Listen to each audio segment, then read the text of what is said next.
கொண்டு வந்து வச்சாச்சு, குப்புற படுக்க வச்சிருக்கு.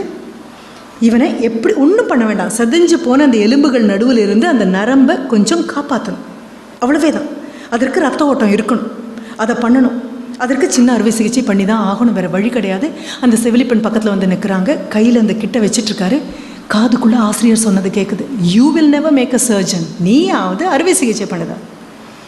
முதல்ல ஏஜே கிரானின்னு சொல்கிறாரு, மனதை கல்லாக்கிட்டு எங்கள் ஆசிரியரையும் அவர் சொன்ன வார்த்தையும் பிடிச்சி வெளியில் தள்ளுனேன். நான் நீங்கள் சொல்கிறத நான் நம்ப மாட்டேன்னு இத்தனை வருஷத்துக்கு அப்புறம் முடிவு பண்ணேன்.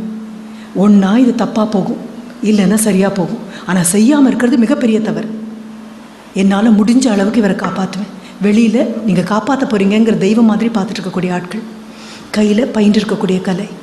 அடுத்த 1 மணி நேரத்தில் செதஞ்சு போன எலும்புகளை நகர்த்தி அந்த நரம்புக்கு மட்டும் ரத்தம் போகிற மாதிரி ஏற்பாடு பண்ணியாச்சு. இதை பண்ணி முடிக்கும்போது பார்த்தா அந்த கால் விரல்கள் அசையுது, தப்பிச்சிடலாம். இனி கொண்டு போய் அறுவை சிகிச்சை. 2 மணி நேரத்துக்குள்ளே ஆம்புலன்ஸ் வந்தாச்சு, நகர்த்தாமல் அப்படியே கொண்டு போயாச்சு. ஒரு 6 மாதம் கழித்து ஒரு ஊன்றுகோலை வச்சு மெதுவாக ஊனி அதே ஆள் திரும்பி வராரு. அவரை பார்க்கும்போது இவர் நினைக்கிறாரு, என்னுடைய ஆசிரியரையும் அவர் கொடுத்த சாபத்தையும் வெளியில் நான் அன்றைக்கி தள்ளி இருக்கலைன்னா இன்றைக்கி நடமாடக்கூடிய நிலைமையில் ஒருத்தர் வந்திருக்க மாட்டார். ஆசிரியர்களுடைய வார்த்தைகள் அவ்வளவு வலிமை வாய்ந்தவை. மிக வன்மையாக ஒரு குழந்தையை நீ உருப்பட மாட்டேன்னு நீங்கள் சொல்லக்கூடியது எங்கே போய் படுன்னு தெரியாது.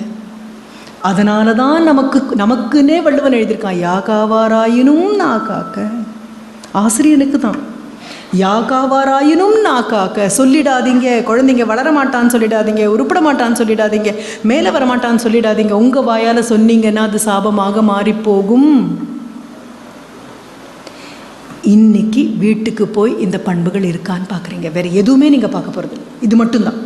இது இருந்தால் அஸ்திவாரம் ஆரோக்கியமாக இருக்குதுன்னு அர்த்தம், அஸ்திவாரம் மிக உறுதியாக இருக்குதுன்னு அர்த்தம். நீங்கள் விஸ்வரூபம் எடுக்கணும்னு தான் காத்துட்ருக்கோம், நீங்கள் விஸ்வரூபம் எடுக்கணும்னு. டாக்டர் ஏபிஜே அப்துல் கலாம் அவர்களுக்கு மிகவும் இணக்கமான ஒரு குரல் இருக்குது. அவர் பக்கத்தில் நின்று அதை சொல்கிறத கேட்கக்கூடிய வாய்ப்பு எனக்கு கிடைச்ச ஒரு குரல். என்னது தெரியுமா? அது வெள்ளத்தனைய மலர் நீட்டம், மாந்தர்தம் உள்ளத்தனைய உயர்வு. போகும்போது தாமரை குளத்தை பார்த்தீங்கன்னா அல்லியோ ஆம்பலோ நேற்று பெய்த மழையில் தண்ணீர் மேலே வந்ததுன்னா வெள்ளத்து அணை